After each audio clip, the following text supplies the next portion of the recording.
Can you tell me your Jell-O recipe, Bill?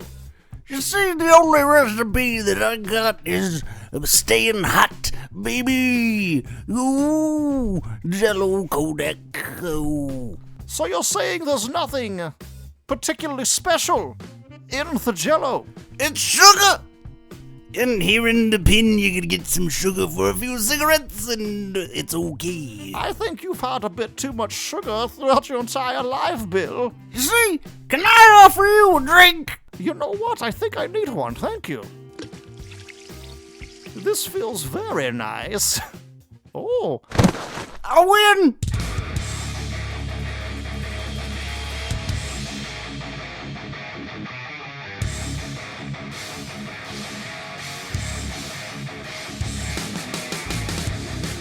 Welcome to Superhero Stuff You Should Know, a SuperHouse podcast. This is the man who knows too much about Batman. This is Ben Wan, and I'm here with... This is Wolfie, and I know too much about dirty socks. And this is Andrew, and I know way too much about crusty socks. What's going on?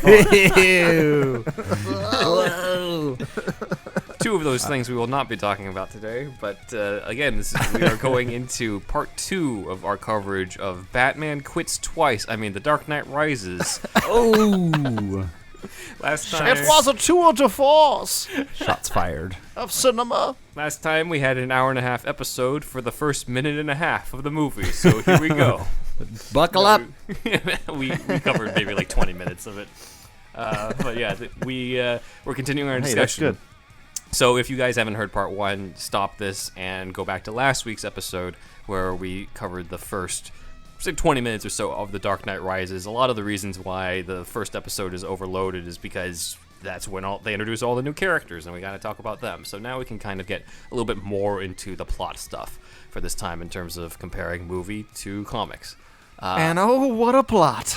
Yes. What a plot indeed. What a plot indeed. Indeed, yes. So last time, I believe the score was 4-0, with comics at 4 and movie at 0. Dude, if the movie gets a single point in this whole thing, I'll be very surprised. We'll see. And I don't hate the movie, but it's just not as good as the others. Yes. So I thought I would preface this episode by taking some time to talk about one of the comics that I talked about last time, which is a little bit more of the obscure comic book influence on this movie, which is a 1988 comic called The Cult. It's with art by Bernie Wrightson, and the writer is Jim Starlin, who's very familiar to superhero fans because on the Marvel side, he's the one who wrote the Infinity Gauntlet, which then got turned into Infinity War and Endgame.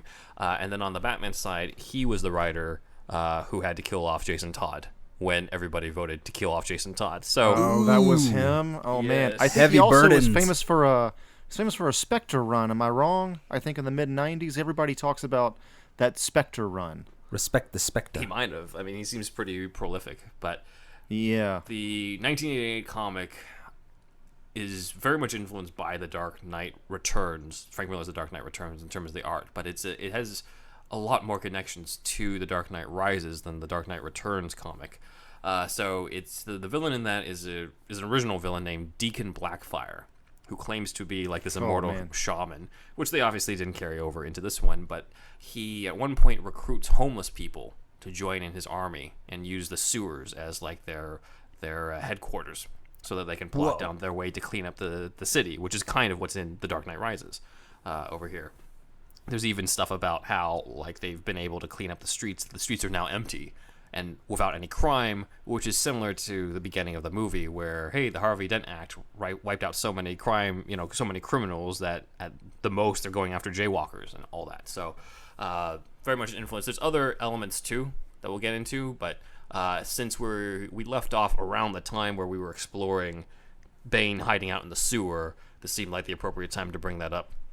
Funny enough, they did actually ask Jim Starlin about his opinion about The Dark Knight Rises, as well as whether or not it was an influence on The Cult. He personally said he couldn't see it, and that he had talked to Dan DiDio over at DC, who claimed that most of the movie was based off of stories that Chuck Dixon wrote. And Chuck Dixon's who we mentioned in our Contagion Part 2 episode, who is the co-creator of Bane, as well as the writer behind Nightfall, those Contagion comics, as well as No Man's Land.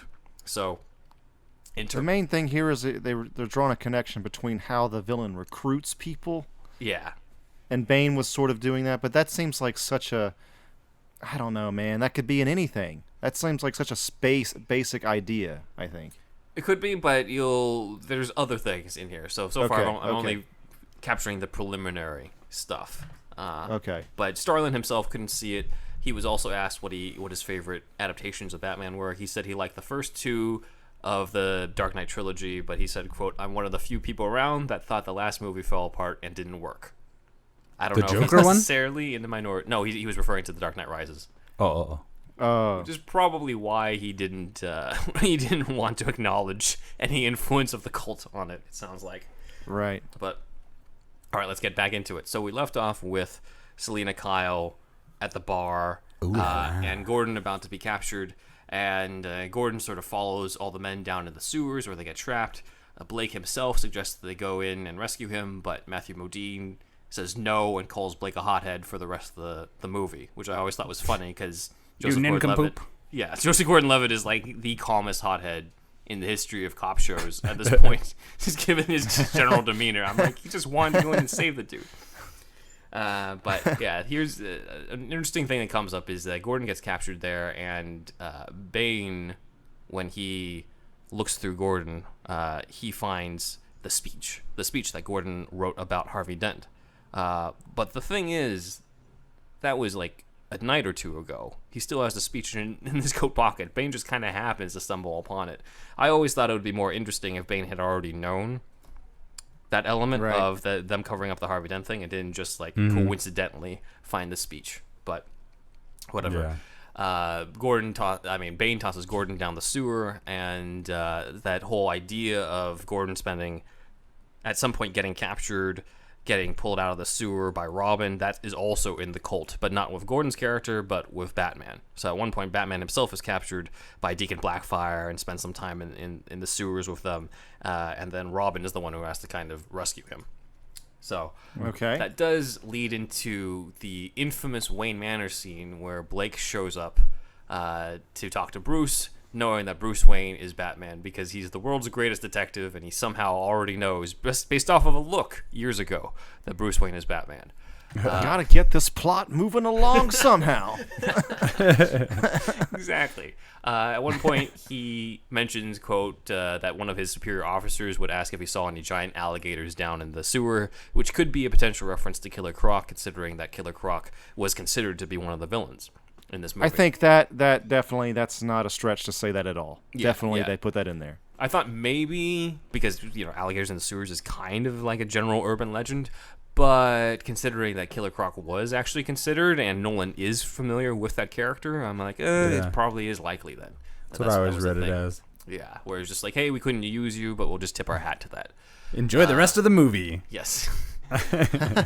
So Blake in this scene actually shows some influence from a couple of the other Robins. So he reveals that his mom died in a car accident and his dad was murdered over a gambling debt, which is probably what led him to become a cop in the first place. This is somewhat similar to the Jason Todd origin, post-crisis version of the Jason Todd origin. Jason Todd had like two different origins in the 80s when he was first introduced, but the one that they stuck with later on was one where his mom died of a disease and his father was murdered by Two-Face. His father was a criminal himself.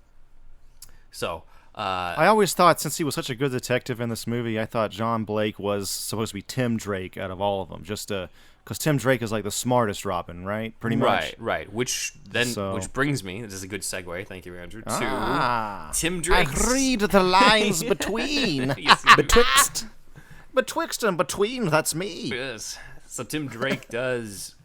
He first showed up in 1989 in a story called A Lonely Place of Dying by Marv Wolfman, who's the guy who's the mastermind behind a lot of the Teen Titans comics, like the Judas Contract and Crisis on Infinite Earths.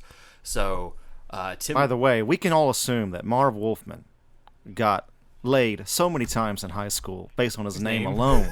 The Wolfman. Get the Wolfman a beer. Wolfman's here. Party can begin. I don't think he ever even paid for beer, dude. Hey, your name's Wolfman? Anybody know whose house this On is? the house. On the house, baby. Crack him another one. The legendary Marv Wolfman brought in Tim Drake, and Tim Drake first shows up to talk to Dick Grayson and says to Dick Grayson, "You got to become Robin again." And Dick Grayson is like, "Who the hell are you, and how'd you know this?" So this is very similar to what happens in the movie. In the comic, it's revealed that Tim, when he was very young, was in the audience when the Graysons died.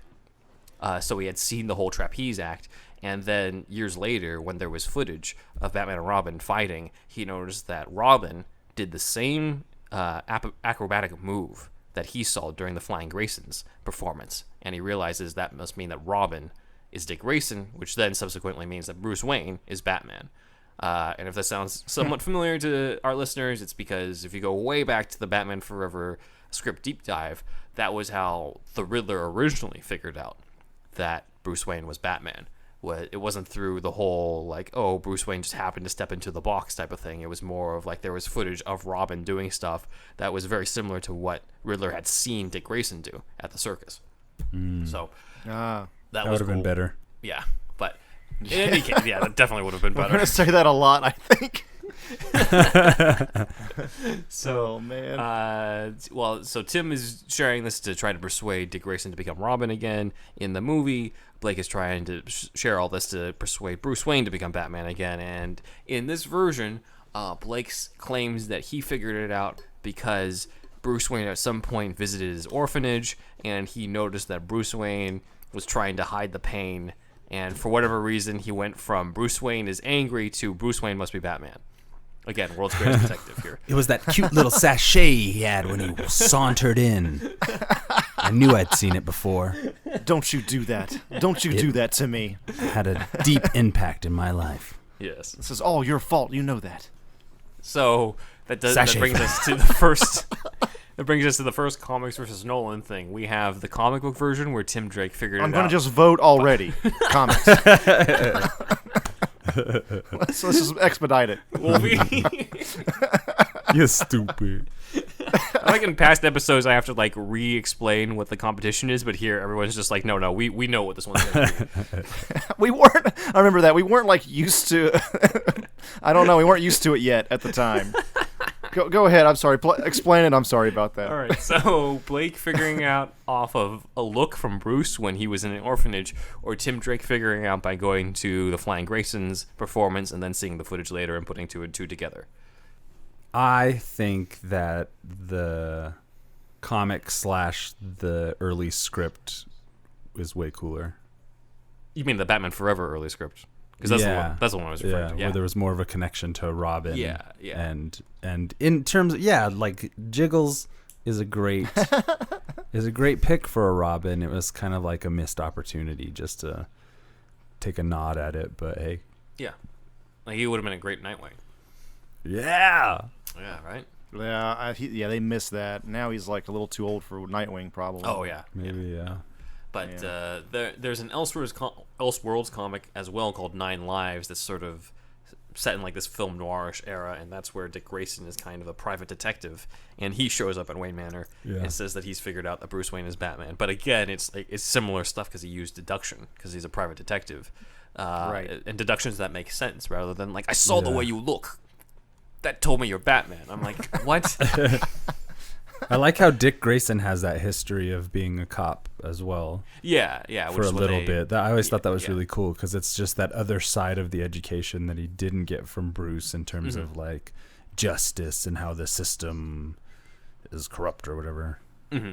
Yeah, no, it's probably what they drew off of on that. Yeah, and you can see like, hey, like maybe Bruce was right in terms of taking the law into his own hands, considering how tied up the system can be.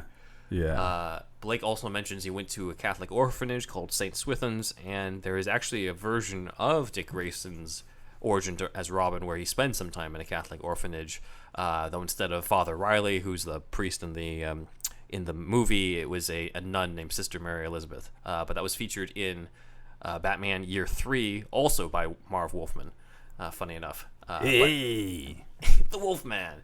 But I think an easy fix to this is if Blake, like, I'm okay with Blake figuring out that Bruce Wayne is putting on an act, but how the fuck did he know that he was Batman off of that?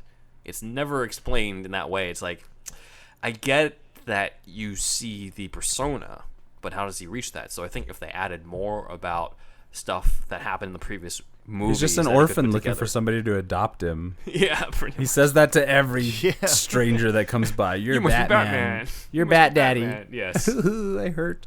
Sorry But I to think interrupt. if he was just like, hey, like, Bruce Wayne is believed dead for 7 years, and then he comes back right around the time Batman first appears, that can't be a coincidence. And then Joker attacks Harvey Dent's campaign party, and Bruce Wayne disappears, but then Batman shows up, can't be a coincidence. Bruce Wayne happens to go be reclusive in Wayne Manor right after Harvey Dent's death, and Batman's an outlaw, also can't be a coincidence. If he said all that stuff out loud, I'd be like, okay, now I get it. It makes sense. He's clearly, a good detective as opposed to somebody with like a supernatural power of figuring out that Bruce is Batman just based off of the look. I get a tingle in my butt cheeks. I don't know That why I must keep have been thinking Tingle of in my Batman. jingle. Jiggles, My jiggle. nipples. Jiggles jingles. Yes. My nose hairs stand on end anytime I'm in the presence of a superhero. Yes. But here, Oh, after Jiggles leaves, Bruce decides to finally shave his quarantine Yeah. beard, and but he does not get a haircut. All right. I think, it's been long enough. and then he goes. Boy, ahead this and is gonna visits hurt. Wayne. He goes ahead and visits Wayne Enterprises, where Lucius Fox gives him a tour of R&D, which I always thought was kind of forced, because Bruce is like, I'm retired, and Lucius is just like, I'll just show you anyway so that we can get this type of scene out of the way, and show you the Bat, which is the next thing that's up. So the Bat is the kind of the Nolan-verse version of either the Batwing or Batplane or the Batcopter, but obviously has This also was a letdown to me because I'm a very big fan of the Batwing. Same. I think it's great. Like that scene in the Burton one, taking the balloons is etched in my memory forever. Mm-hmm. And that design, I had the toy, all that, like a lot of people did, and it's just like, I don't know, it's very enjoyable when Batman's flying around in a plane for some reason. Yeah. And this is like the Tumbler but worse. Right, exactly. We could do No a whole wheels. deep dive into the Batplane. Let's do that someday. Yeah. Time to start reading the All Batplane the- comics.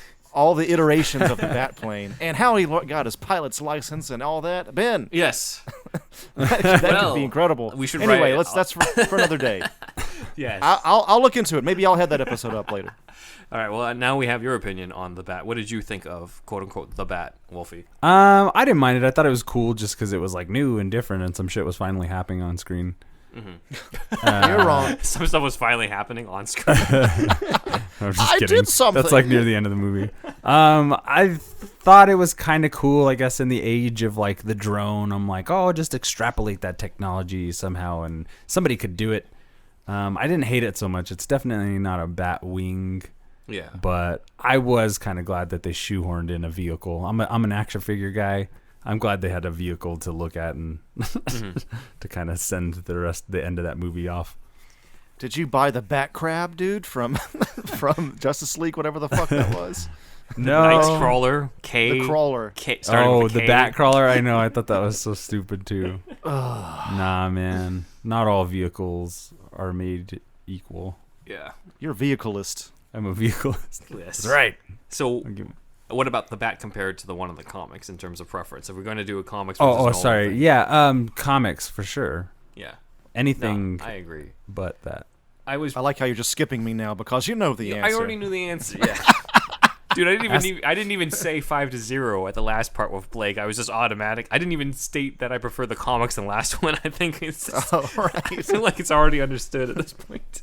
Yeah, pretty much, man. But yeah, I mean, Wolfie, you're going with the comics. Andrew, I'm already assuming and deduced that you would go with the comics. Deduced that I'm sure the audience has deduced that I would go with the comics as well on this, because I think it's stupid to call a vehicle the Bat when it doesn't actually look like a bat.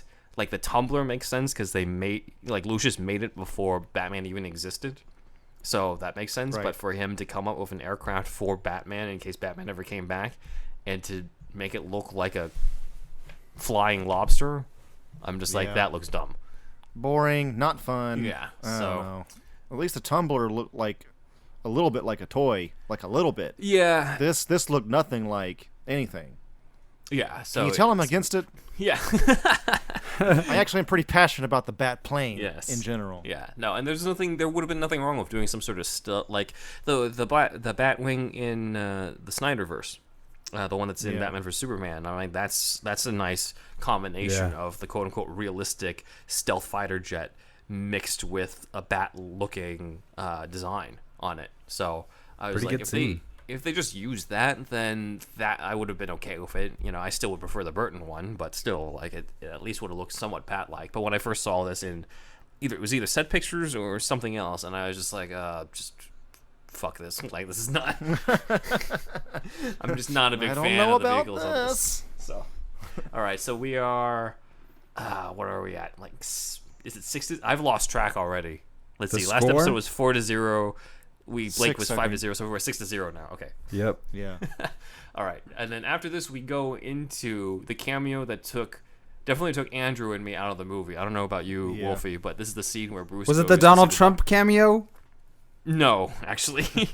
I loved that Yes. part. Then Macaulay Culkin shows up. Yes. Batman's like, "Where's the trigger?" And Donald Trump's like, "Over there."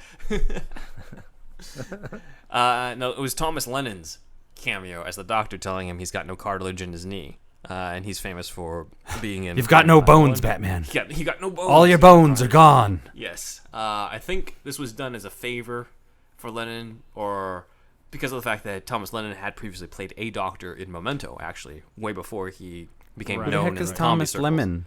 Lennon. Who did he do? What did he do? Reno 911. Oh, He's pretty comedic actor, Yeah, and he's the recognized. blonde guy? No. Look up Doctor Dark Knight Rises right now. Yeah. Doctor I mean, Dark Knight Rises. It's like, oh, Nolan chose this guy 'Cause it was coulda- just yeah. weird because Nolan's not like a real big comedic guy. Yeah. He does have humor in his movies to a certain degree, but Yeah. I don't know. Yeah, It like was it was off. it was trying to do a humorous scene because he's just like, you got no cartilage in your knee, everything's fucked up in your body. Like they were trying to play it off for laughs, but I think because of just the nature of what he's associated with, as well as just the serious nature of the rest of the tone, it's kind of just like, okay, this wasn't really needed, you know? He does look like a doctor. I give him that in the Yeah. the robe. Like he doesn't look weird wearing a Oh yeah, doctor's that guy. uniform. Yeah. Gotta be honest, I didn't even notice who Yeah, he okay. was. That's So- the new oh, boot damn. goofing guy. New boots. Who? Just what new are you boot talking goofing. about? Reno 911. I've actually never seen it. Yeah. New boot goofing.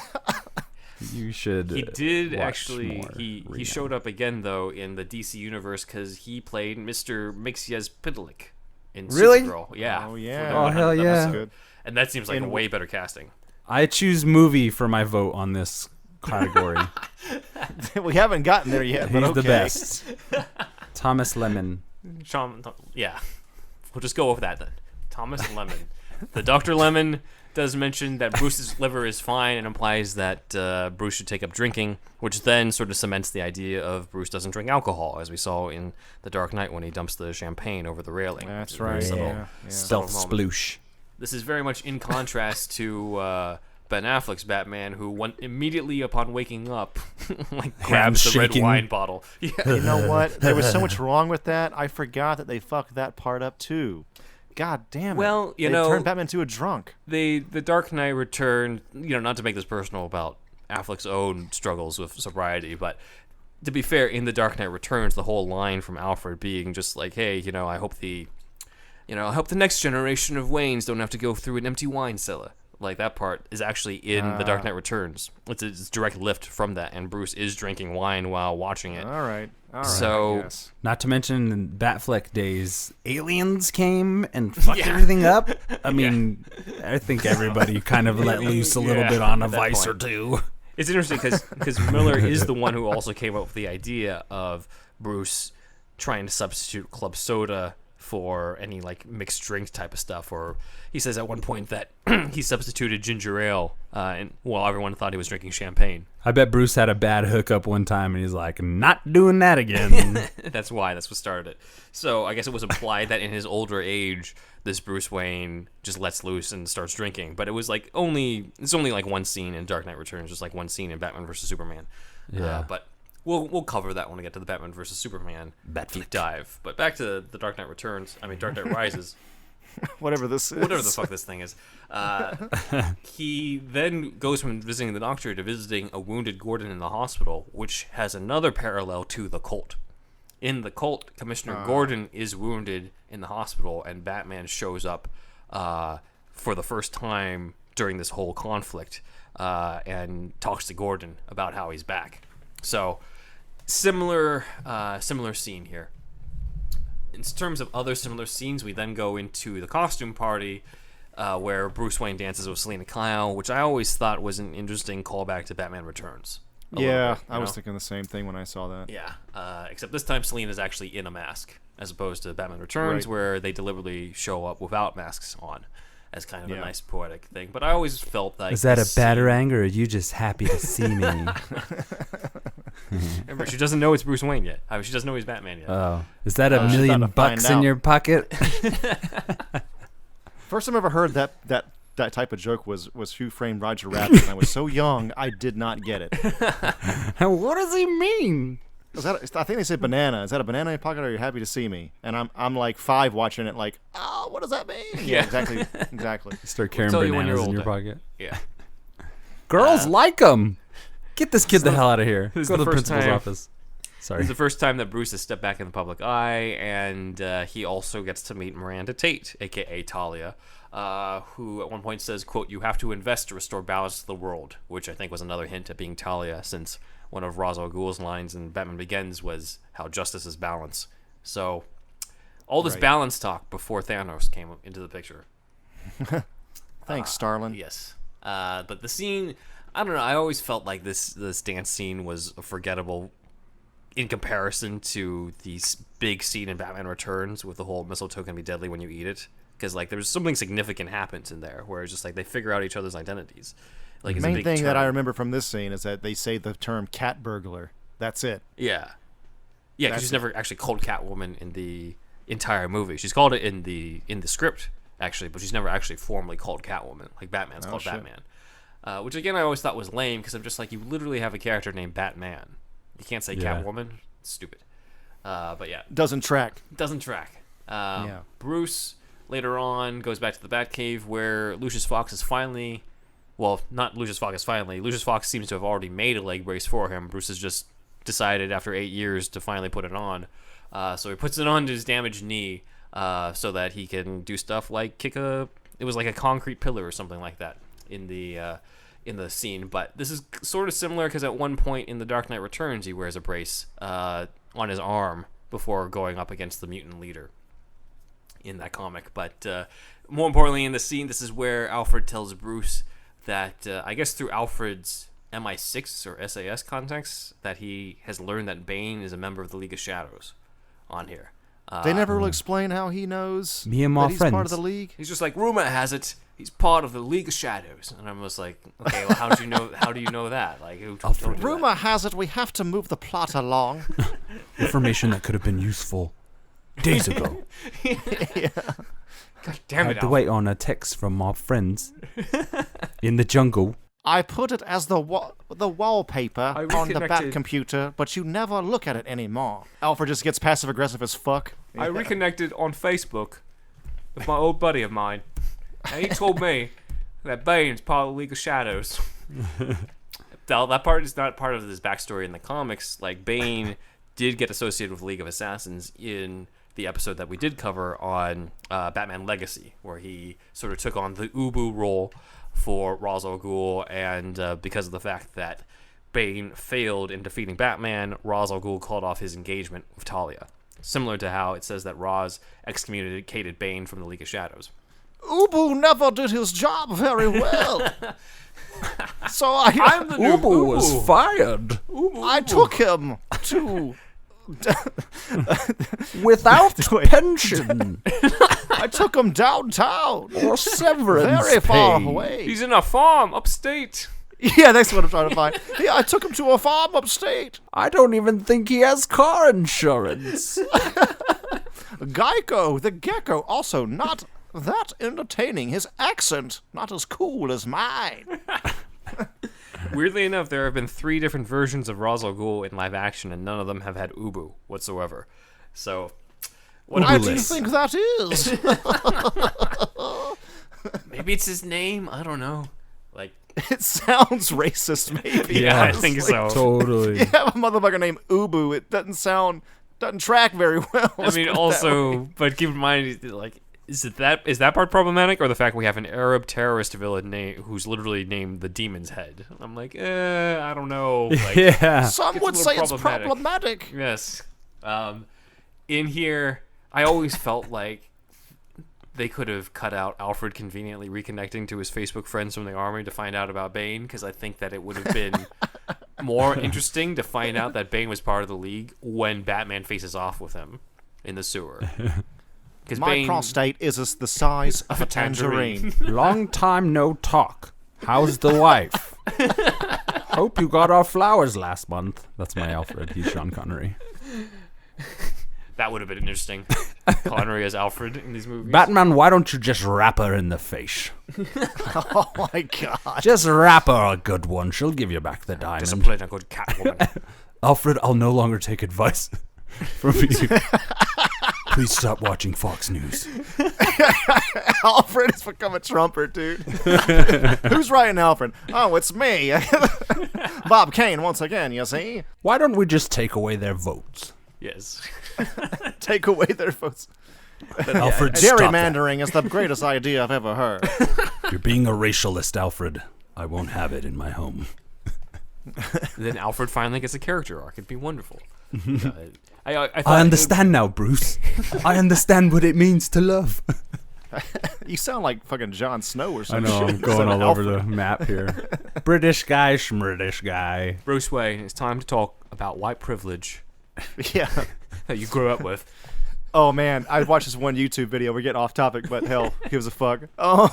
This guy, I think he was Asian American. He's interviewing people like what looks like Venice Beach or something, some beachy area, and he's like asking them about the chancla, which is sandal, like. Chunkla. You know what I mean? I don't know why this Asian dude. He looks like he's it's like Vietnamese. Is this Mexican Ronnie slang. Chang on Daily Show, or is this somebody completely different? No. This is a YouTuber. Okay. And he's like talking to white people. You ever heard of the chancla? And most people haven't. Some people have. And he talks to this one guy. He's like, "Hey man, where are you from?" And he goes, "I am from Italy." And then he goes, "Oh, you're white as shit." It's like if you're European, you're extra white. Yeah. That shit's hilarious to me, man. Oh, okay. Jesus. Back to the program. back to this. I always felt that it was a more dramatic reveal if you don't know Bane's connection to League of Shadows, or if you heard about it, it's not revealed in the movie yet until Batman has to face off against him, and then Bane has that line where he's just like, "Theatricality and deception are powerful agents to the uninitiated, but we are initiated." Like that would be like, oh fuck, like he's part of the League of Shadows, I don't want to play cookie with you, Bane. I don't want to play. So that's what could have happened. But instead, this is the first scene to sort of bring up the idea that Bruce Wayne in this movie has kind of a death wish. Not like a Charles Bronson type death wish, but it's still like Wayne says at one point, like, that's what you're afraid of, that if I go back out there, I'll fail. And Alfred's like, no, I'm afraid that you want to. So that idea apparently was discussed over lunch by Nolan and Goyer when they were actually brainstorming this. And Goyer said, We thought, what if Bruce is suicidal, almost death by Batman? He doesn't see any version of his life where he doesn't die as Batman. He doesn't see a version of his life where he could live as Bruce Wayne. Once we came up with that idea, we knew there was a third story we could tell. Get this, one where he escaped all of this. The shadow of his father, him escaping the bat, being able to let go and put it away. Do you have a tissue I could use? no, sorry, Mr. Goyer, get out of here. Yeah. I just pictured him as a sniveling little sneevler. Did you know they made She-Hulk just because they wanted to have somebody to fuck She-Hulk?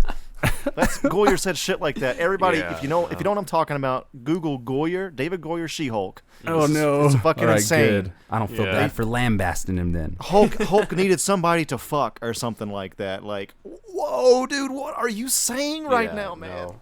So is he basically saying that they went with the idea that like the pressure of being Batman got to him, and he couldn't also be Bruce Wayne, so he had to do? That's why he was feeling like he needed to give up. I think it was more of an idea though of like he doesn't feel like there's anything worth living for. So Self-imposed he would- warrior's yeah. death. Yeah, so he would if he was going to die, he was going to die as Batman. Because of Rachel? Yeah, apparently She was He loved her cuter, so but she was a much. little ditzy. she was a little self-righteous. The Katie Holmes version of this, at least. I don't know how you guys felt about this, but this idea of him wanting to die as Batman, I don't hate it. I think the No, idea in and of I itself don't, yeah. is okay. I agree. I just think it's more powerful if this was one where he's still been Batman and destroying his body for 8 years, not like you haven't Yeah. even gone out there and you're going to want to Right. die as Batman. Yeah. I'm just like, it doesn't Right, quite right. add up because he hasn't been Batman. It'd be cool, yeah, if he had that death wish and that just led him kind of Yeah. further along. Like, I think it's kind of a mess here because he, as I said, his Batman quits twice. Like, he quit before this movie, and at the end he quits. Like, it would have been a Yeah. more simple arc if, like, he is, like, full-on Batman. Bruce Wayne can still be a recluse because that still works for the plot, but he's a recluse because Batman is just going out there 24/7 wrecking shit so that he can, like, get over this grief over what happened with Harvey Dent and Rachel and what happened with the Joker.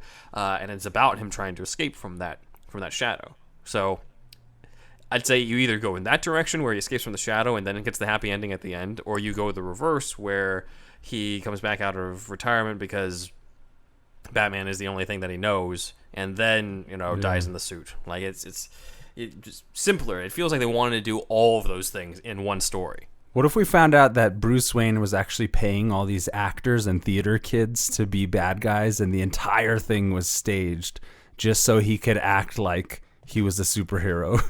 That's in Neil Gaiman's Whatever Happened to the Cape Crusader, actually. Oh shit! Yeah. What? Are you serious? Yeah, That's hilarious. Yeah, well, it's a version where there's different people talking at Batman's funeral, talking about different ways he quote unquote died to them. So it was like people from different worlds, and Alfred's talking about how, once Batman started taking down the regular criminals, it just didn't really get fun anymore. He would succumb to the traumas and stuff. So he started paying off some theater actors to be characters, but there still wasn't enough because there was no arch enemy. So Alfred goes in front of the mirror and he puts on some white face makeup and some lipstick and dons a What? green wig and he What? becomes the Joker. Alfred was the Whoa. Joker in that Elseworlds. My version, Bruce would just be an inept trust fund baby who just wouldn't learn, wouldn't follow any rules. So in order to occupy his time, they convinced him that he was to become a superhero by faking his parents' death so they could go on vacation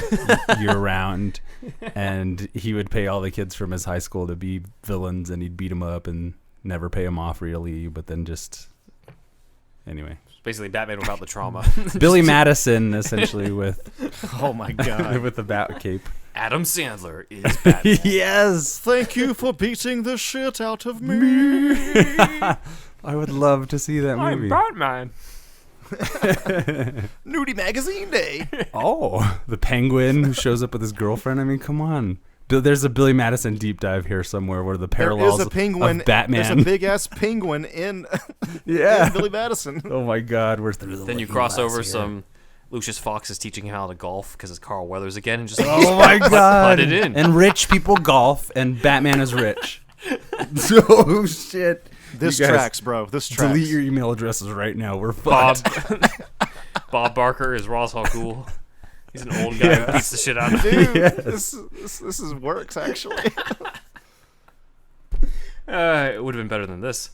All right, so after this is the stock exchange sequence, which is Bane's like first time showing up in Gotham publicly or so. And there's kind of more threads of class warfare here because a lot of his men are in disguise. There's a dude who's like in disguise like a shoe shine dude and all that. But yeah, that continues the idea of like the rich are the ones who are the bad guys in this. You've got these like asshole stock trader dudes who you don't really feel sorry for when Bane sort of messes around with them. outside, the police show up, and one interesting thing I caught in the theater was the SWAT leader has a name tag that says Allen on that, which I always wondered if that's a reference to Detective Crispus Allen, who's a famous African-American GCPD detective who at one point becomes the Spectre. It's Alan Scott, bro. That's the Green Lantern, okay? Yeah. Wait, what? It's Barry Allen. He's actually Alan Scott? Yeah, Was he the original? He's the... Yeah, Alan Scott was the original Green Lantern, yeah. But I'm talking about Crispus Allen. Yeah. I got you. I'm just messing around, bro. I know. So, Tim Allen. Tim Allen. I'm glad that shit's over with. That shit was awful. Hey, he's still on TV. Did every girl in school back in the day want to fuck? What's his name, by the way? JTT? That's why JTT's not famous anymore. He had to get out of the limelight. Too much pussy. He was starting to get more pussy than Marv Wolfman. We got to get this guy off the grid. That's why Marv Wolfman did Crisis on Infinite Earths, so he could get rid of that shit. He had a personal crisis in this like competition. JTT's trapped in what's the Phantom Zone? The Phantom Zone, yeah. Yes. It's like you haven't heard from him anymore. Yeah. I saw it on YouTube. It's like the Tiger Beat of our day in the 90s was him. JTT. Jonathan Taylor Thomas. Look him up if you're a younger millennial. Yeah. Now it's a little Uzi Vert. What's he doing these days anyway? He's getting that paycheck from being original Simba. Oh, yeah, that's true. Yeah. And he probably got paid he's fucking drowning. Good. He probably needs help. He's drowning in pussy. Oh, man. Him and Wolfman, dude. Bob Kane's just watching in the Bob corner. Kane's on the fence outside. Jealous, Let me in! Let me in! Like Eric Andre. I deserve it. Bane's Stock Exchange then leads into the car chase where Batman shows up for the first time, and he debuts with like this EMP gun that he uses a few times, which some people have pointed out is kind of similar to a sonic gun that Batman uses on Superman in The Dark Knight Returns. It's in like one panel or so. But some people brought up the parallel. It could be a potential influence, or it could just be, Nolan wanting more toys for Batman. Right. But in terms of the Dark Knight Returns influence, there is one notable part where there's like a rookie cop and a veteran cop, and the veteran cop sees Batman, and he's like, "Oh, you're in for a show tonight, son," which is right out of the Dark Knight Returns. However, in the Dark Knight Returns, it makes more sense that the cop would be excited because he would have teamed up with Batman. But in the movie, Batman's supposed to be a wanted murderer of Harvey Dent. So I was kind of like, I don't know if that really makes any sense in this context, because he should be like, fuck that guy, we're going after him. Put the comic book down. Pay attention to what you're writing. The way that the bad guys are wearing masks and riding on the motorcycles, like they're doubled up on motorcycles. Yeah. This is the only time in the whole Nolan trilogy where it sort of reminded me of the Schumacher films. There's something kind of like, I don't know, look at those those shots again. Like it looks a little bit like very like classic henchman-y vibe, which I kind of liked. I hadn't really thought about that. Yeah. Just those. Was it the couple neon shots. spirals on their jackets? They have like brightly colored masks, and the way that they're just riding on the motorcycle, there's something that kind of harkens back to that, I think. Yeah, just a little bit. But yeah, now Batman has returned, and so we will come back after the break to discuss more of the movie. He's risen. Oh wait, he hasn't rose yet. Yeah, not yet. Rise. I don't know. Arisen. Hey everybody, it's Andrew. I just wanted to tell you about our friend Israel's retro gaming shop, Retro Co. If you go to retro-ko.com, you'll be able to see all of his retro gaming goodies. If you wanted to get that Sega Saturn hidden gem from back in the day, or if you wanted to get the Famicom disk system that you never got as a kid, or any other type of retro game that you were into, or import game, please go to retroco.com. That's retro-ko.com. And if you use the SuperHouse code Johnson's Ballsack, you'll be able to get a little bit of a discount at checkout. So please, once again, if you could just go to retroco.com. You can also go to facebook.com/retroco with no hyphen. That's RETROKO. You'll be able to find him on Facebook as well. If you were looking for that PlayStation import game that you never got, if you were looking for that Mega Drive game that you never got, or any other kind of retro game, any import game, it could even be European. Israel also curates bundles at Retro Co, and he'll curate that bundle just for you. So please go check him out. If you put in the code Johnson's Ballsack at checkout, you'll receive a SuperHouse discount. I couldn't be away from my family that long. I love my family. This is your old Uncle Joker speaking, and you're listening to Superhero Stuff You Should Know.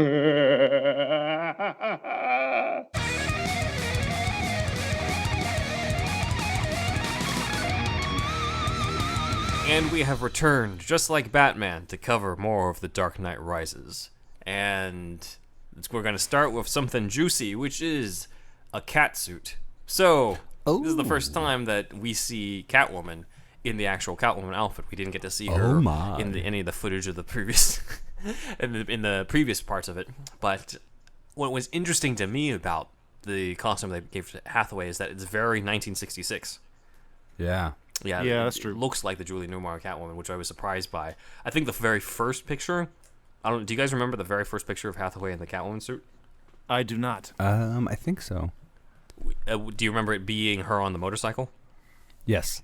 Yeah, okay, so it was her. It was her on the yeah. motorcycle, but she had the goggles on, Right. and it just kind of looked like she was Trinity from the Matrix or somebody, because there was no cat ears. It wasn't clear if she was wearing a mask or if it was sunglasses over a mask. Right. I think they were doing that just because they knew that people, since they were filming in public, locations, that people would see it, so they wanted to beat them to the punch. Take note, Matt Reeves. So they wanted to release that first, but the problem is it just didn't look evident that there was going to be any sort of disguise. There's no cowl in this version, but I don't think we can't really do, this is one of the rare times where we can't really do a comics versus Nolan one on it, because it is kind of based off of the comics. The 1966 Catwoman idea came from a 1967 comic called Catwoman Sets Her Claws for Batman, though funny enough, her cat suit was green at the time in the 60s. I don't know why, but that's what it was. But that's the whole idea of sort of like the mask with the ears, but like the long flowing hair and all that, which I thought was interesting considering how realistic Nolan likes to keep things. You would think that having her hair free like that would be very much a nightmare for DNA and forensics and getting caught. So no wonder she's looking for the clean slate on it. I think you have to let some of that go because, I mean, you got like a guy, Batman has his fucking half his face showing anyway. You know what I mean? Like, I know, yeah. It's just some things you got to let go. Yeah, and it's not like if for whatever reason she was always in some sort of cowl and then Nolan decided to just have her hair out, that would be weird. But since there's already a history of Catwoman with her hair out, ever since back to the first time she even put the 1940s classic Catwoman outfit, the purple, that's almost like a dress, she had her hair out back then. So it's like, well, there's a history to that. Like, I get it. It's not something. When you cover up the hair, it doesn't look like a broad anymore, you see. I need the hair showing, you see. Make the ears extra pointy. It goes straight from a 10+ broad right on down to a 5. Thank you, Bob K. Yeah. The only things that this version lacks is she doesn't have a whip. She has a gun, though, or she uses a gun. And she doesn't have claws. But her heel kind of is used in a similar way when she's going up against Daggett. So That's right. Those are kind of the only differences. But other than that, she shows up and she's clearly trying to go after John Daggett, who has a line that many people ripped into for being super expositional, where she says she's looking for the clean slate, and he says, quote, "The clean slate. Type in a name and date of birth, and within a couple hours, that person ceases to exist in any database." So I was like, okay. Forgot about that. Funny enough, that software program does have a small tie-in to the comics in a comic in Catwoman #1, actually, from 1993. Catwoman mentions that she spent a lot of money on a custom virus to wipe out her real name from every press and law enforcement computer in the country. So there is a precedent to that, and that was released around the same time as a lot of the Nightfall comics. So it's possible that that was an actual influence. But I always thought this subplot was a little weird, because it's just like, well, how much can it really completely clear her name? Because it's not like that's going to erase any like hard copies of anything or physical photographs on things. But whatever. In this case, she's trying to wipe away her troubled past, and she never really explains what it is. But if we go into the comics, in Frank Miller's Year One, as we covered in our Aronofsky episode, she used to be a sex worker in the East End, as well as Jeff Loeb in The Long Halloween and Dark Victory implied that she might be the illegitimate daughter to Falcone. So, and then Batman shows up, and Batman and Catwoman fight off some of Bane's goons, and he flat out tells her, no guns, no killing, which he'll contradict later, as we'll find out in the ending, but we'll get to that. But also, this was right. This came up with the Dark Knight shooting, right? So that was one of the things that I was like, this is cool. In at least some way, you have like the hero literally being against guns, and we just had a mass shooting again in a theater. Yeah. So that I remember, like, just historically meta outside of the movie. This was, that part was cool, of course. Did you see it opening night and found out later about the shooting, or did you hear about the shooting and then you saw it? Like the day I saw the movie, like the day after the shooting or something, and I think that there was like a couple. I saw it in Burbank, I think, and there were definitely like some undercover cops that weren't so undercover in there. Some dudes just really have the vibe of being a cop. So, yeah. No, I didn't find out till I got out of the theater. I got out of the theater and I found out about the Aurora shooting. Oh shit! So, yeah. like, oh, shit. Yeah.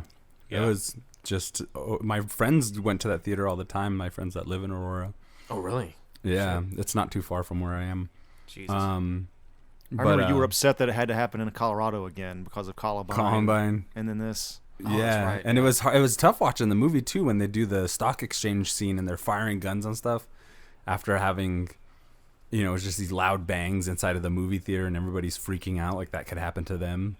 It was a weird dread that hung over this movie as well. I remember. Yeah, so I guess I'm fortunate that I didn't find out about it until after I got out because I didn't.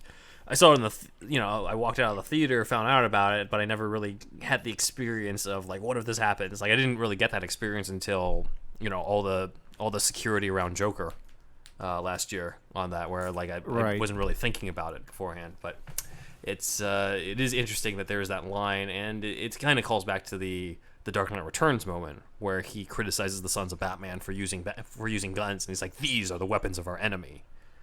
Right. Which is a great panel in that.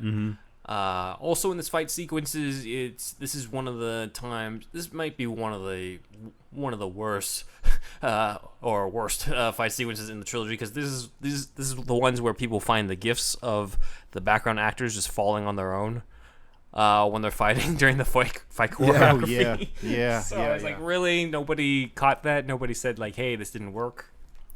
Whatever the case is. Mind bullets. Yes.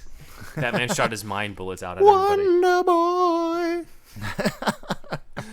But Batman rescues Catwoman, puts her in the bat, and talks to her. And at one point, Catwoman disappears on him, and he's like, "So that's what that feels like," which is a direct lift from Kingdom Come, where not with Catwoman, but Superman actually does that to Bruce, which I thought was cool. Awesome. I forgot about that. Yeah. Which I think is even cooler because like Batman's known for doing that to his friends. And so Superman, in a way, is kind of just like getting back at him in a small way, playful way. As opposed to Catwoman, who's like, this is her first time talking to Batman, type of thing. It still works in both scenarios, but as somebody who's obviously pro comics on all this stuff, I'm just like, I like the context of the other version better. And of course, Kingdom Come also features an older Bruce Wayne who also has to wear a brace, type of thing, and that version of Bruce Wayne is actually sort of like. It's explained that he didn't recover from Bane's attack in that version. That's why he's just all fucked up. So he didn't have somebody just kick his back into place? No. Apparently Alfred couldn't do that at the time. So because they broke up. Yeah. Which leads us into the next part. There is the big scene of Alfred leaving Bruce, which is one of, I crap on this movie a lot, but this scene is so well done with Michael Caine. Like, this is one of Michael Caine's best scenes in the movie. And it does Michael Caine. I promised them that I would protect you, and I haven't. I can't do the broken voice. Have you seen the trip with Steve Coogan and Rob Brydon where they they do Michael Caine impressions, but they specifically spend like 2 minutes trying to replicate Michael Caine's like broken crying voice. Yeah, right out of Dark Knight Rises. So yeah, Alfred giving notice to be like, "Hey, I'm leaving you," is actually something that happened in Nightfall, in the Nightfall storyline, where in that version it was a little different. Bane had already broken Bruce's back, but Bruce was trying to save his girlfriend, Dr. Chandra Consolving. And he was still trying to do it, even though, despite his injuries, and Alfred just ended up saying, like, look, I'm leaving if it shows you that you need to stop this. I'm not going to support you killing yourself, type of thing. So it's very similar to that. Again, I'm not really going to do a comics versus Nolan thing, because it's so similar, it might as well be the same on this. Comics. Comics, yes. My default. 10-0. No, like, it'd be, next one would be number 7. But anyway, it's after this that, because of the stock exchange thing, Bruce like loses all his money. He loses his company, the car, his house, the electricity in the house. Like, he loses everything in like a single day, which seems kind of unrealistic. But He's like, being rich sucks. Yeah, all gets taken away from him because of the stock exchange. But this idea of Bruce actually losing Wayne Enterprises and potentially even Wayne Manor, all his belongings, his fortune, actually comes from a story called Down to the Bone. And the villain wasn't Bane at the time, because it was in the 80s. It was Hugo Strange, one of my favorites. Hugo Strange basically was the first villain to try to quote-unquote break Batman, years before Bane or Hush or Dr. Hurt or any of those guys. So that's sort of where it ties in here. But here, he's gradually losing everything, and it kind of ties back into the whole class warfare type shit. And Bruce decides to kind of trust Miranda Tate after meeting her like once at the costume party with a potential nuclear bomb. There's just something about her that I really trust. I don't know what it could be. Could be 2 reasons why. 2 reasons. Perhaps 3, if you're really thinking about it. But yeah. Also notable in the Wayne Enterprises scene, but we didn't really talk about him in Batman Begins because he's a small part, but there's this old British dude who's part of the Wayne board who you see in Batman Begins as well in Dark Knight Rises, named Fredericks. And he's notable because he's played by John Nolan, who is the uncle to Chris and Jonathan Nolan. And he was also a villain in Jonathan Nolan's series Person of Interest, but it's kind of cool they brought him back. And I think as well as the fact that Senator Patrick Leahy, who we talked about in The Dark Knight, he's the guy who was like, we don't, talk to thugs. He's also on the Wayne board here, so I guess that explains who he was supposed to be in The Dark Knight. So those are kind of cool callbacks. And then Blake gives Bruce a ride, and I want to get your guys' opinion on this. So Bruce tells Blake, hey, Batman could be anybody. That was the point. Which is kind of cool, but also I'm like, it seems a little contradictory, though, to how, like, in The Dark Knight, he sees all these copycats, and he's like, yeah, that wasn't really what I meant by inspiring people. So I'm like, what then did he really mean there? And now he's asking, please, won't somebody help me? Please. Please, somebody help me. Yeah. It hurts. What if I'm in foreign jail. And I can't get a hold of my butler. It's a callback to Begins, I think, where it's talking about it's an idea, it's a symbol, so it's not just a man. So I think that part tracks, right? At least a little bit. I wanted to be a symbol to shake people out of apathy, and I think he wanted to be inspiring people. Like he wanted to inspire civilians. I think that was what he was saying in The Dark Knight. Like when he sees the copycats, he's like, that's not exactly what I meant by inspiring people. He wanted Harvey to be the one to lead the way, so that I'm trying to get you to vote. Dick, isn't it obvious what the costume symbolizes? So yeah, I mean, I was kind of mixed on this. I'm just like, it's kind of cool, but some of it tracks, some of it I'm like, is it just about Batman? To me, there's a difference between Batman inspiring other people to fight for themselves versus Batman could be anybody, as in like, does he mean that anybody could don the cowl? Like, I think this gets the main reason why this becomes more of a point is because of the fact that Blake takes over at the end. You need the training, though. That's the thing. Yeah, you know what I mean. You need to have the League of Assassins training. Yeah, I don't think or Blake's something Police Academy, similar. Yeah, Blake's police academy training is not going to cut it. Oh man, topical there, brother. Talking about police training not being enough. Blake, yes. How Need a political mask. do we want to get? Well, Blake also accidentally shoots a guy in this movie. Oh So- man, see there we go again, Ben, with the political statements. Wow. Why you got to be doing I'm that? just in this- saying. I'm just saying what happens in the movie. Don't blame me. Blame Chris Nolan. God, this movie's prophetic as hell, huh? Blake. Yeah. Yeah. Blake gets called a hothead again by Foley in the hospital, but He doesn't seem like a hothead ever, by the way. Yeah, he I seems know. calm, cool, and collected. Exactly. He's just a hothead. Yeah. Can't you see how much of a hothead he looks like? The steam coming out of his ears.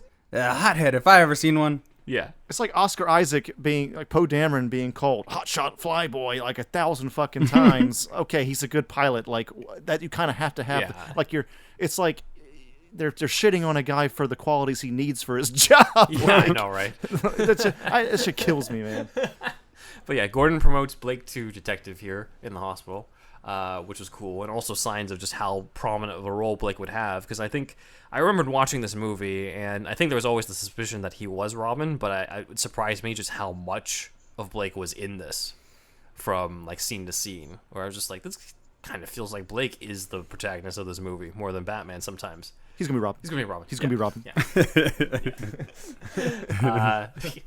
Bruce does go back home, and that's where Miranda Tate shows up, and then they just kind of sleep together in Wayne Manor, which Batman fucks. I always had an issue with, because I'm just like, if Talia wanted to revenge on Batman, couldn't she just killed him there? Like, I'm just like, why did she have to go through this whole other thing? Like, she had him. She literally had him right there. Dude, Bruce just did something for her in that time, man. She Yeah. just forgot entirely, bro. I forgot about my revenge. That's what I read into it, man. Sex was that good, I guess. That's the other superpower. That's a superpower right there. Ra's al Ghul also taught that to me. Yeah. Superman's got the amnesia kiss, and he's got the amnesia dick. League of Shadows also comes with the League of Sheets. Damn, timing was off, but you get what You I would mean. think that Talia would know that, though, given that was her belief. But there was some speculation at the The League time under the that Sheets. there's some speculation at League the of time that semen. Talia, if there was a 9-month period between that and when Batman came back, there could have been a possibility that she gave birth to a Damian in between before she gets killed at the end. I think that was just wishful thinking on the fanboys' part.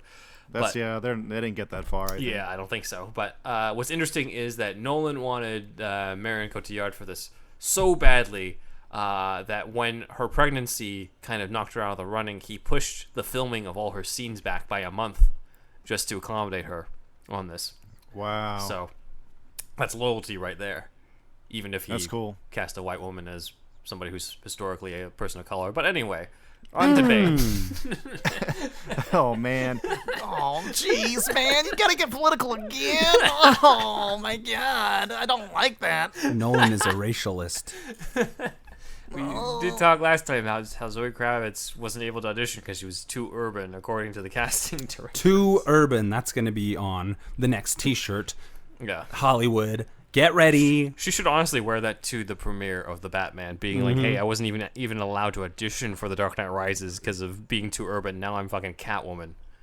Dude, just like even if they wanted to get a white woman, choose some other wording, bro. Like the urban thing, it drives me crazy, and I'm white. Like, why couldn't they have just said that, "Hey, you were already in X-Men First Class, so we thought that might be distracting"? Like, that would make more sense. Something. I mean, you know, they just whatever. It's the ghost of Bob Kane that got into that gap between David Goyer's teeth. You see, we already had one black Catwoman, and that was enough. You see. Too Technically urban, two. too urban, he yells. Technically from She the was too mountaintops. urban at the Too time. urban. But Batman does meet up with Catwoman, where she double crosses him and leads him into Bane's trap. Now, Catwoman and Bane did actually form an alliance in the Nightfall storyline, but it never involved betraying Batman, or Batman wasn't even involved in what they were working on. So there is some precedent, though, for her working with him and sort of working with him out of fear at one point. And it's here that Bane says, like, let's not stand on ceremony here, Mr. Wayne. And then that's when he reveals that he knows Bruce Wayne is Batman. And it's not really explained how, but it's presumably a similar thing to the comics where Bane figured it out based off of his own deductions, based off of the fact that Bruce Wayne would have the wealth as well as the psychological background. The League talks, dude. The Yep. League talks to each other. They Pretty might much. not let that info leak outside of the League, because it's like, even if they're against Batman, maybe they're against that. But Yeah. Bane being initiated, Yeah. I could see this sort of working. Yeah. So Yeah. I can kind of see it. In this version, Bruce and Bane fight in the sewer, which turns out to be underneath Wayne Tower. And this is where we have the famous backbreaking scene where Andrew's dad completely missed it because he turned around at the wrong time. For just 2 seconds, literally. I'm not exaggerating. It still kills me to this day. Go back to the first episode to hear more about that. Yeah. But this goes into the next Comics versus Nolan thing, which is the breaking of Batman's back. So this is obviously from Nightfall, written by Doug Mensch and illustrated by Jim Every time Aparo. I read the name Nightfall, it's Nightfall. Nightfall. Anyway, that's it. Where's that from? I don't know. It's just how I read it. Do you ever Okay. read words with a certain reading? Just I fucking guess so, yeah. I don't know why. Well, in Nightfall, there's a time, there's a part where Bane deliberately breaks open Arkham Asylum so that Batman will be completely overworked by all the Rogues Gallery villains, and that he'll be ready for Bane to just show up and completely destroy him, and sort of as a strategic method on Bane's part. In the movie, it's very different, where Bane sort of uses Catwoman to lead Batman over there. And while in the comics, Batman's not able to fight very well with Bane due to the fact that he's been fighting Scarecrow, Joker, Ventriloquist, Mr. Zsasz, Riddler, like everybody. Here, it's because of the fact that Batman is kind of overconfident as well as has that death wish that I think Bane calls him out on over here. So there's, like, the general idea is still there, but in terms of what's a more impressive plan, you think, from Bane's strategic standpoint? Comics versus Nolan. Starting with Wolfie. I didn't really dig the plan in the movie very much anyway, so I'm gonna go comics. Okay. I feel the same way, of course, but I think also, like, just to have more of a comment than it sucked. Like, basically, if you had like all those people show up, maybe it would have been cool, but I can see Nolan not thinking that's really part of his universe, like having so many extra characters show up. Well, I guess he had to fucking all show up in the court scene at the end, or near the end, so maybe that was something. But I don't know. I can sort of understand this decision, sort of, but Like he the other thing I read here is that Batman, he's not used to fighting because he's been out for 8 years. B, he's overpowered by anger. He's screaming a lot in this scene. That was my other thing. Yeah. I think Bane is smart enough to know that. Like, if you're overly emotional in a fight, you can take advantage of that shit. So Bane, being the smart guy that he is, it's a strategy in and of itself. It's like some Musashi shit. Like, if you go into a battle kind of cold and calculated, you're probably going to win over the guy that's really emotional. So, there's a lot of factors there, but that's one advantage you can take. Something you can take advantage of is the other person being too emotional. So I don't know. Maybe I'm reading too much into that, but I thought that was kind of cool. I agree. I think it kind of almost comes off as more reckless in here than what you'd be used to. There'd be more of an explanation if this was Batman, like right after Rachel died or something like that. Like, Batman, last time we saw him this out of control was when he was in the interrogation room with Joker, but that made sense in a way because he had just found out that Rachel had been taken hostage. So I would understand why his emotions are flaring up. Here, it's like Bane hasn't really done anything super personal to him yet. I mean, maybe it's the taking away of his fortune, but that's small in comparison to the losses that he's gone through in the past. So I didn't really care for Batman sort of being this reckless and just throwing, because I don't really associate that. Like, if anything, we associate the other way around, with Batman being the strategic fighter and all the thugs like screaming and trying to get to him and that type of thing.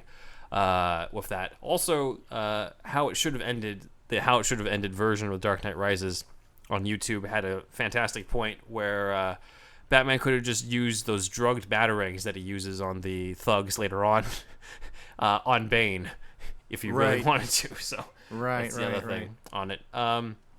Another weird thing about this is there's many scenes beforehand where Lucius Fox talks about how applied sciences and R&D have been off the books for years, or sort of off the grid or whatever. So it's never really explained how Bane sort of knows where the armory is. It's not like that's something that Ra's al Ghul would have known, because Ra's wasn't really part of that part. It wasn't part of his plan in the previous stuff. So that's kind of a mystery. You could just chalk it up to Bane's strategic planning. But yeah, my vote is also to the comics on this one, obviously. For You Bane. don't say. Very shocking. Shocking. Shocking, yes.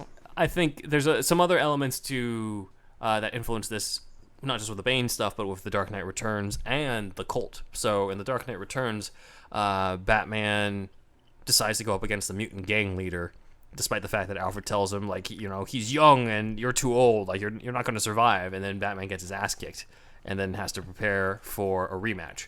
Similar thing happens to the Cult, actually, where Batman is sort of broken down by Deacon Blackfire and has to sort of heal and have a rematch at the end. So all this stuff is very similar, just structurally, to that. But I mean, it comes with the territory as well, to the fact that he's going to get defeated by Bane and he's going to come back for those types of things. So it's natural for there to be those parallels. But when once his back is broken, Bane sends him to the pit, which is where he grew up, and he tells him, you know, when Gotham is ashes, then you have my permission to die, which is actually a line in the comics. What? Funny I enough, thought yeah. Nolan made that up.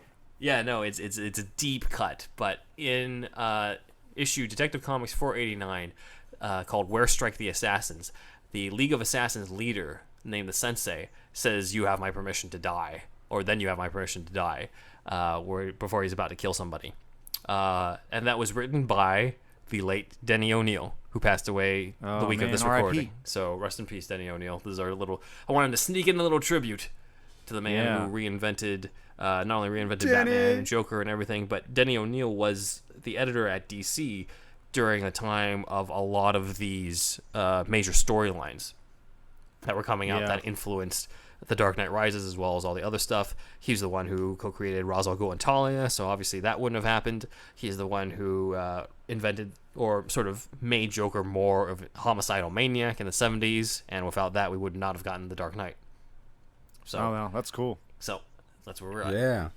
Danny! Right, we're in the pit now. So I always thought it would have been cooler though because I'm just like, he wants Batman. He basically wants to destroy Gotham and kill Batman or have revenge on Batman. Why would you send him in a prison on the other side of the world just to watch it get destroyed when you could just have him get destroyed within the city? So I know sometimes we've been talking about, like, you know, how would we have rewritten it? I think it would have been cooler if he threw him into Arkham. Oh yeah, during this that would have time. been cool. And That would have been cool. Maybe yeah. instead of Scarecrow during the trial shit, Scarecrow is running Arkham for Bane in this. Damn, that is a lot better. Because like, why the fuck is Scarecrow a judge? That's Here's what the I other was thing. wondering. What is this pit? I never understood this in my whole premise. Like, is this like the prison? Is this like Arkham for the League? Is this where the League sends their own prisoners? Who are these other guys in there? Exactly. It seems to be Middle Eastern a little bit too. Like, what the fuck is going on in this whole thing? Notice there's no prison guards whatsoever. Yeah, they just have to get out. Like, if you can get out, then you get out. Who delivers their food? Do they just drop it by a helicopter? Like, I just don't like this whole prison pit thing. I just never understood. No, agreed, they needed it because of the Rises thing, I guess. Like, I don't know. They could have done something like that within Arkham, in my opinion. Like, Yeah, if they yeah. if Bane and Scarecrow remodel Arkham, then that'd be cool. You could even bring back Wilkinson as Falcone in there. You could Right. bring back Zaz in there. If Heath Ledger was alive, that would have been cool. If Joker's like, I brought this up on the pod before, the idea of like if Ledger's Joker was there and he was just like, well, I can't let Bane defeat you, so I guess I gotta help you get out, type of thing. That would have been cool. So That would have been amazing, man. Yeah. But whatever, I didn't write it. But in this case, there was definitely, since we were talking about Joker, there was definitely a sense of, you know, what's going to happen, because that was kind of a dangling plot thread. He literally said, "You and I are destined to do this forever." And his plan kind of went haywire when Batman decided to take on the blame for Harvey Dent's crimes at the end of The Dark Knight. You would think the Joker would have some sort of retaliation on that, but given the fact that Heath had died, it was kind of a murky territory. So when asked about it, Nolan said this to Entertainment Weekly. I felt very strongly that the Joker was off limits. I don't want to trivialize a tragedy like that by explaining it away in some fashion. I made the choice immediately.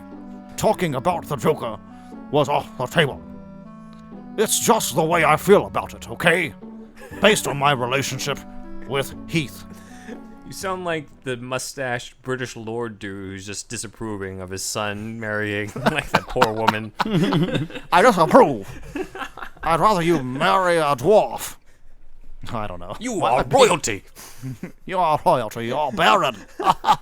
But that is, I think that's probably a good place to leave off. Batman has been broken. Nice. He's been sent to the pit, whose rules have never explained, but whatever. And now Gotham is Bane's for the taking.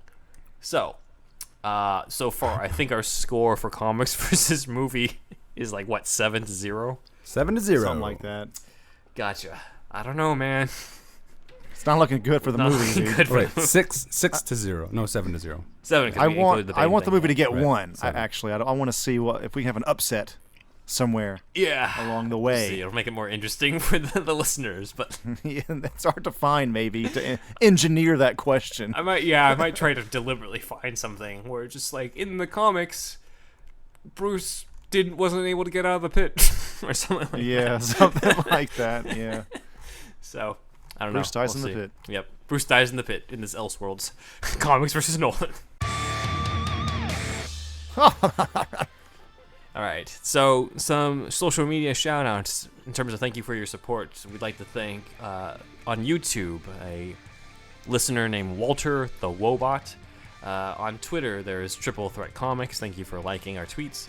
And on Instagram, we have Rodden2800, who is the only one who guessed correctly that we were going to have an episode related to the Arkham Riddler on our Instagram when we asked, guess what this is about? So, good job to you for solving the riddle. Luca Zek2 and Creative Cam Art, thank you for your support on Instagram.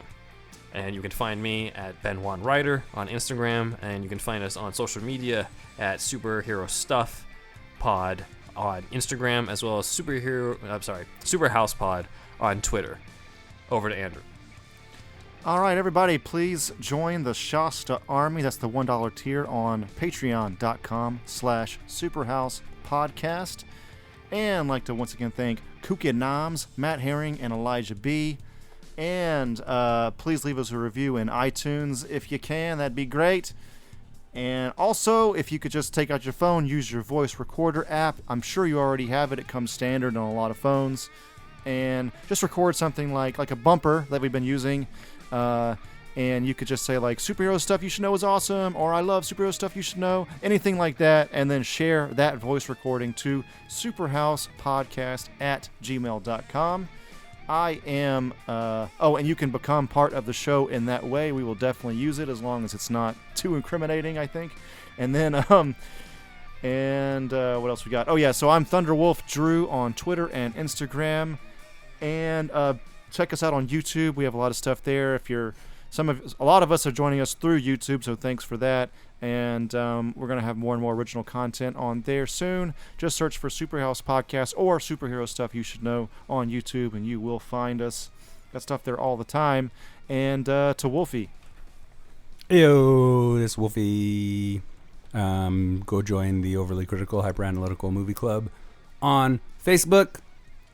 We got a new podcast going on for that as well. Check that out. Superhouse Network, baby. Superhouse Networks, baby. Nice.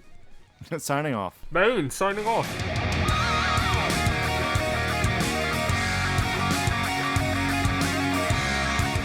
This has been brought to you by the Superhouse Podcast Network. If you like what you heard and you want to support the show or the Superhouse Podcast Network, go to our Patreon at patreon.com/SuperHousePodcast.